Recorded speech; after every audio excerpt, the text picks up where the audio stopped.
انتہائی ادب سے ملتمس ہوں عالمی شہرت یافتہ مبلغ اسلام فیض یافتہ حضرت پیرزادہ رضا ثاقب مصطفی صاحب محترم المقام جناب حفیظ اللہ مصطفی صاحب، آپ اپنے مواعظ حسنہ سے ہمارے قلوب و ذہان کو منور فرمائیں۔ نعرہ تکبیر، نعرہ رسالت، نعرہ تحقیق، نعرہ حیدری، نعرہ غوثیہ، تاجدار ختم نبوت فیضان حضور تاجدار مانگڑ شریف۔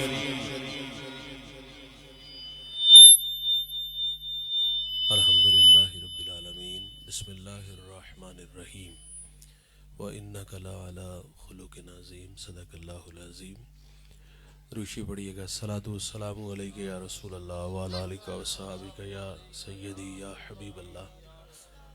حمد و ثنا کے بعد عزت و تکریم کے لائق اسٹیج کی زینت، مقتدر علماء، معزز محتشم حاضرین، السلام علیکم ورحمۃ اللہ۔ چند باتیں آپ کے گوش گزار کر کے گفتگو سمیٹ لوں گا۔ دعا ہے اللہ حق بیان کرنے کی توفیق عطا فرمائے۔ ارشاد باری تعالیٰ ہے وَإِنَّكَ لَعَلَىٰ خُلُقٍ عَظِيمٍ، اور آپ یقیناً اعلیٰ اور عظیم اخلاق والے ہیں۔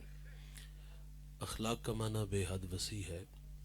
تمام اچھی صفات کے مجموعے کا نام اخلاق ہے۔ دنیا کے انسانوں میں پائی جانے والی اعلیٰ و ارفع خوبیوں کو اگر جمع کیا جائے اور پھر ان کا موازنہ اللہ کے رسول صلی اللہ علیہ وسلم کی مبارک زندگی سے کیا جائے تو ہمیں معلوم ہوگا یہ تمام صفات اور خوبیاں اللہ کے رسول صلی اللہ علیہ وسلم کی ذات بابرکات میں بدرجہ اتم پائی جاتی ہیں۔ یاد رکھیے گا، کسی بھی امت، گروہ یا شخصیت کے بارے میں جاننا ہو کہ اس کے اخلاق کیسے ہیں تو یہ دیکھا جاتا ہے کہ اس کا برتاؤ گھر والوں، رشتہ داروں، دوستوں، غلاموں اور مخالفین کے ساتھ کیسا ہے۔ مائیکل ایچ ہارٹ، جس نے 100 عظیم شخصیات پہ ایک کتاب لکھی اور اس میں سر فہرست میرے اور آپ کے آقا و مولا نبی رحمت صلی اللہ علیہ وسلم کا نام پہلے نمبر پہ لکھا، اور یہ اس نے عقیدت کی بنیاد پہ نہیں لکھا۔ اگر عقیدت کا معاملہ ہوتا تو وہ مذہباً عیسائی تھا، تو داعیہ یہی تھا کہ وہ حضرت عیسیٰ علیہ السلام کا نام لکھتا۔ اس نے عقیدت کی بنیاد پہ نہیں، میرٹ کی بنیاد پہ لکھا۔ اور یہ سچ ہے کہ اس کائنات میں محمد عربی جیسی نہ صورت کسی کی ہے نہ سیرت کسی کی ہے۔ حضور کے اخلاق حسنہ پہ کچھ باتیں ہیں۔ میں نے عرض کیا کہ اگر اخلاق دیکھنے ہوں تو برتاؤ دیکھا جاتا ہے کہ اس کا برتاؤ گھر والوں کے ساتھ کیسا ہے۔ میں گفتگو کا آغاز یہیں سے شروع کروں گا۔ ایک فرانسیسی مفکر کا قول ہے، وہ کہتا ہے گھر والے ہیرو نہیں مانتے۔ اللہ کے رسول صلی اللہ علیہ وسلم کا نکاح سیدہ خدیجہ سے 25 سال کی عمر میں ہوا۔ 40 سال کی عمر میں پہلی وحی نازل ہوئی۔ حضور گھر تشریف لائے اور سیدہ سے فرمایا کہ مجھے چادر دو، اور ساتھ کچھ خدشات کا بھی ذکر کیا۔ سنیے گا، 15 سال کی رفاقت ہے اور سیدہ کیا فرماتی؟ کلا واللہ لا یحزیک اللہ ابدا۔ آپ فرماتی قسم با خدا وہ اللہ آپ کو بے آسرا نہیں کرے گا۔ آپ دکھیوں کے کام آتے ہیں، بیواؤں کے کام آتے ہیں، آپ تو یتیموں کا سہارا ہیں۔ ابن عساکر بیان کرتے مکہ میں قحط پڑا تو کچھ لوگ جناب ابو طالب کے پاس آئے اور آ کے عرض کیا کہ وادیاں خشک ہو گئی، جانوروں کے لیے سر سبز گھاس کا ایک تنکا نہیں، اور اہل خانہ بھوک میں مبتلا ہیں۔ آپ اولاد اسماعیل سے ہیں، چلیں اور اللہ سے باران رحمت کی دعا کریں۔ جناب ابو طالب گھر سے روانہ ہوئے تو آپ کی معیت میں ایک نوجوان تھا جس کی صورت بڑی منمونی تھی۔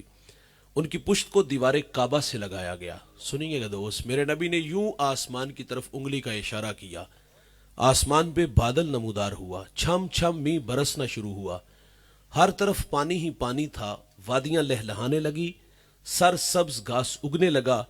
اس منظر کو جب جناب ابو طالب نے دیکھا نا تو بھتیجے کی شان میں قصیدہ لکھ دیا، وَأَبْيَضُ يُسْتَسْقَى الْغَمَامُ بِوَجْهِهِ سِمَالُ الْيَتَامَى عِصْمَةٌ لِلْأَرَامِلِ۔ آپ فرماتے یہ گوری رنگت والا میرا بھتیجا جسے بادل دیکھ کے امٹ آتے ہیں، یتیموں کا سہارا ہے اور بیواؤں کا آسرا ہے، وہ نبیوں میں رحمت لقب پانے والا، مرادیں غریبوں کی بھر لانے والا، وہ اپنے پراؤں کا غم کھانے والا، مصیبت میں غیروں کے کام آنے والا۔ یہ اہل خانہ کی عقیدت ہے میرے کریم آقا صلی اللہ علیہ وسلم سے۔ سنیے گا بھائی، حضور کا اہل خانہ کے ساتھ برتاؤ کیسا ہے۔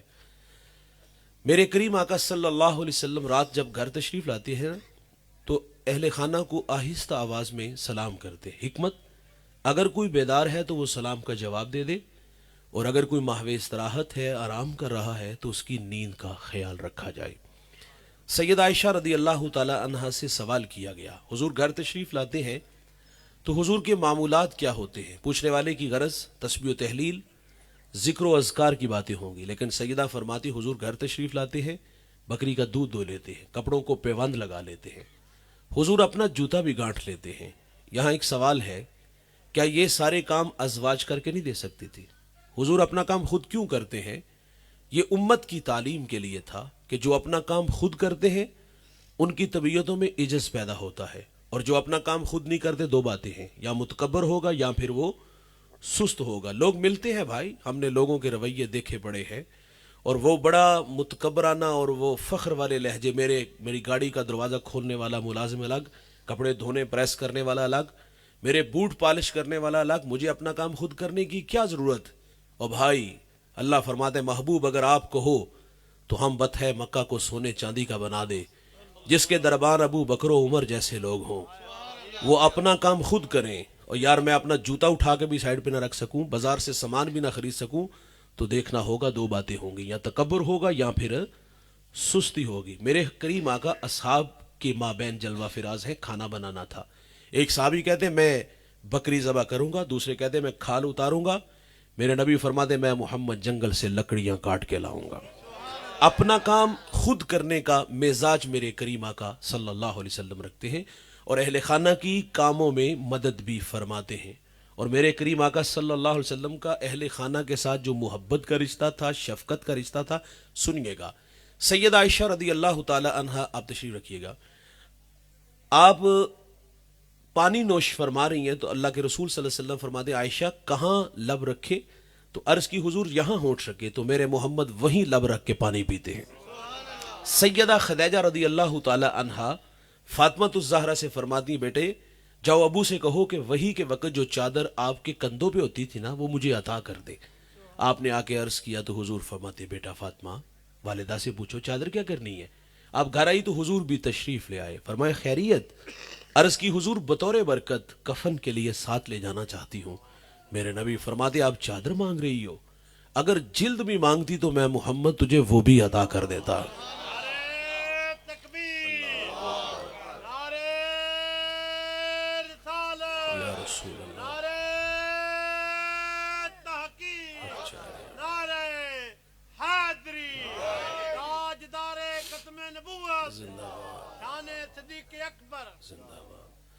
تو بھائی جان میں یہ عرض کر رہا ہوں برتاؤ دیکھنا ہوگا کہ اس کا گھر والوں کے ساتھ برتاؤ کیسے ہے۔ یہ میرے کریم آقا صلی اللہ علیہ وسلم ہے، یار یہ تو میرے کریم ہے نا، حضور کے اصحاب کو پڑھیے جو حضور کے تربیت یافتہ تھے، جنہوں نے حضور سے دین سیکھا، ان کا اہل خانہ کے ساتھ برتاؤ کیسا تھا۔ میں حضور کے ایک صحابی کا تذکرہ چھیڑوں گا اور پھر بات کو آگے بڑھا لوں گا، اور یہ عشرہ مبشرہ میں سے ہیں طلحہ بن عبید اللہ۔ آپ کی زوجہ کا بیان دل کو چھو لینے والا، ایک بیوی شوہر کی تعریف کرتی ہے، آپ فرماتی میرے شوہر میں 6 خوبیاں جو مجھے متاثر کر گئیں۔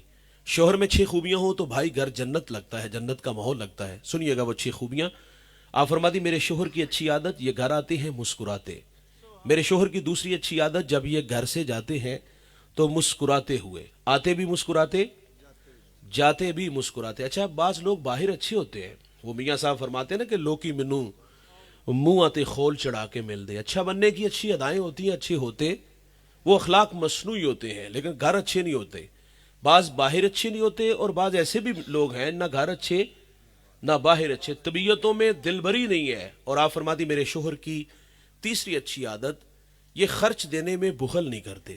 دیکھیے میاں بیوی کا رشتہ بے تکلف رشتہ ہے، بیوی شوہر سے خرچ مانگنے میں جھجک محسوس نہیں کرتی، شوہر اپنی حیثیت کے مطابق دے گا. یہ شوہر کی ذمہ داری ہے. میں معذرت سے کہوں گا کوئی بے ادبی نہیں, کوئی گستاخی نہیں, کوئی مواخذہ نہیں ہوگا قیامت کے دن. یہ شوہر کا حق ہے, شوہر کو ہی ادا کرنا چاہیے. اور چوتھی اچھی عادت آپ فرما دی کبھی خرچ مانگنے کی ضرورت بھی نہیں پڑی. اور پانچویں اچھی عادت آپ فرما دی میرے شوہر کی جو اچھی عادت ہے, اگر میں ان کا کوئی کام کر دیتی ہوں, کھانا پیش کرتی ہوں, تو یہ میرا شکریہ بھی ادا کرتے ہیں. انسانی فطرت وہ حوصلہ افزائی کا محتاج ہوتا ہے. میرے نبی گھر تشریف لائے, اہل خانہ سے پوچھا کھانے کے لیے کچھ ہے؟ عرض کی حضور روٹی اور سرکہ ہے. فرمائے لے آؤ. حضور سرکے سے روٹی کھا کے فرماتے واہ واہ, سرکہ تو بڑا ہی اچھا سالن ہوتا ہے. معذرت سے ہمارے گھر میں 3-4 گھنٹے لگ کے کھانا بنا. کبھی کبھی ہوتا ہے کھانے میں نمک مرچ کا مسئلہ. ظاہر عورتیں جب کھانا بناتی ہیں تو وہ اندازے سے نمک مرچ ڈالتی ہیں, تو رویے بڑے تلخ دیکھے ہم نے. اگر کبھی کھانے میں نمک مرچ زیادہ ہو جائے, گھور کے بھی دیکھے گا, گالی بھی دے گا, برتن اٹھا کے دیوار سے بھی مارے گا. اور ناقابل برداشت جو بات کہہ جاتے ہیں ہم کہ تیری ماں نے تینوں کھانا بنانا نہیں سکھایا. معذرت سے بھائی, اس کی ماں نے تو کھانا بنانا نہیں سکھایا, ہمیں کسی نے بولنا بھی نہیں سکھایا. یہ کوئی رویے ہیں یار. پانچویں اچھی عادت فرما دی یہ شکریہ ادا کرتے ہیں. اور چھٹی اچھی عادت, اور میں سمجھتا ہوں اگر اس ایک بات پہ عمل کر لیا جائے نا تو طلاق کی ریشو کم ہو جائے. ہمارے پاس روزانہ کی بنیاد پہ دارالافتاء میں لمبی لائنیں لگی ہوتی ہیں. طلاق کے مسائل نہیں پوچھنے آتے, یہ طلاق کا حل نکالنے آتے ہیں. علامہ سعدی لکھتے ہیں, آپ فرماتے ہیں کہ مجھے 40 سال ہو گئے فتویٰ دیتے ہوئے, مجھے 40 سالوں میں ایک بندہ بھی ایسا نہیں ملا کہ جس نے طلاق دینے سے پہلے طلاق کے مسائل پوچھے ہوں. طلاق دینے کے بعد حل ضرور نکالنے آتے ہیں. مولوی صاحب 4 بچے ہو گئے, اب کیا کریں؟ میں تو کہتا ہوں بھائی حل بھی ان سے نکلواؤ جن کے کہنے پر کسی کی بیٹی کا گھر اجاڑا. ہمارے مشاہدے میں جو چیزیں آئی نا, عورت عورت کی دشمن ہوتی ہے. اس نے منہ پہ ہاتھ پھیر کے کہا تھا کہ میں فلاں دی جمی نہیں جو تیرا کارنہ اجاڑا. وہ خود بھی اور 7 لوگوں کو بھی شامل کیا. اور یاد رکھیے وہ گھر بہت جلد ویران ہوتے ہیں, اجڑتے ہیں, جس گھر کے مرد کی رائے اپنی نہیں ہوتی. جس کو لائی لگا ہم کہتے ہیں جن نے لایا گلی تے میں او دے نالی چلی, وہ گھر جلدی ویران ہوتے ہیں, وہ گھر جلدی اجڑتے ہیں جس گھر کے مرد کی رائے اپنی نہیں ہوتی. زہرا کے ساتھ جو ظلم ہوا, ستم ہوا, وہ گکھڑ کی بیٹی کے ساتھ ابھی حالیہ سوشل میڈیا پہ آپ لوگ بھی دیکھ رہے ہو, اس کی ہڈیاں توڑ دی گئی, اس کا سر کاٹ دیا گیا. اس کا جرم کیا تھا یار؟ وہ کسی کی بیٹی نہیں تھی, وہ کسی کی بہن نہیں تھی. وہ گھر جلدی ویران ہوتے جس گھر کے مرد کی رائے اپنی نہیں ہوتی. یہ طلاق تو کسی کے کہنے پہ دے بیٹھا, لیکن جب پیچھے مڑ کے دیکھتا ہے تو پیچھے کوئی بھی نظر نہ آیا. وہ تو اپنی دنیا میں چلے گئے بھائی, جو مقصد تھا وہ تو پورا ہو گیا. اب تنہائی ہے, وحشت ہے, خوف ہے, نہ کوئی کھانا پیش کر رہا ہے, نہ کوئی کپڑے دھو کے دے رہا ہے. اب کچہریوں میں دھکے یہ کھا رہا ہے. بھائی جان صرف ایک بات آپ فرماتی میرے شوہر کی اچھی عادت, اگر کسی بات پہ تکرار ہو جائے نا, ناراضگی ہو جائے, تو میرا شوہر مجھے بہت جلد معاف کر دیتا ہے. تو ہم کیا کہتے ہیں, پتر 6 مہینے لوائے, یہ عقل ٹکانے آئے, یہ 6 ماہ کو ہماری بہن بیٹی کو لگوائے تو اچھے لگیں گے. اور یہ جو 6 ماہ کا مشورہ دیتے ہیں نا, یہ ہمارے رشتہ دار بھی ہیں. یہ جو 6 ماہ کا مشورہ دیتے ہیں ہمارے ہم راز دوست بھی ہے. اور وہ اپنے مشاہدے کی بات کرتا ہے, وہ کہتا ہے میں نے 6 ماہ لگوائی, ہن اکھ چھپائی نہیں دکھان دی, میرے کہنے پہ طلاق دے. بھائی جان یہ گھر جوڑنے میں نہیں, یہ گھر توڑنے میں آپ کی مدد کر رہا ہے. اور میں اس حکیم سے جو اپنے دوست کو, اپنے رشتہ دار کو یہ مشورہ دیتے ہیں نا کہ 6 ماہ لگواؤ, میں کہتا ہوں اپنی بیوی کے دل کی تلاشی لے کے دیکھنا, تیرے لیے کوئی پیار, کوئی چاہت, کوئی محبت, کوئی اداسیاں, کوئی احترام, کچھ بھی نہیں ہوگا. معذرت سے وہ تو ایک جانور کے ساتھ زندگی گزار رہی ہے. اس کی تو بوڑھی ماں نے کہا تھا پتر تو طلاق لے گیا کہ تیری 2 بہنیں گھر میں بیٹھی ہیں, کون رشتہ دیکھنے آئے گا. وہ دکھ اس لیے سہ رہی تھی, وہ زندگی وہاں کانٹوں پہ گزار رہی تھی, اور یہ لوگوں کو مشورے دے رہا ہے. چھٹی اچھی عادت, ناراضگی ہو جائے معاف کر دیتے. کمرے کی آواز باہر نہ نکالا کرو یار, 1000 بار اختلاف ہو جاتا ہے. میرے نبی فرماتے تمہیں عورت کی کچھ باتیں اچھی نہیں لگتی, کچھ اچھی ہے وہ دے کے درگزر کر دیا کرو. میں نے ایک بزرگ کو پڑھا, ان کی بیوی اتنی تلخ تھی, کس نے کہا جان کیوں نہیں چھڑا لیتے. کہا اس کی ایک اچھی عادت ہے, ایک خوبی ہے اس میں. کہا کہ 40 سال بھی کہیں چلا جاؤں نا تو یہ میرا انتظار کرے.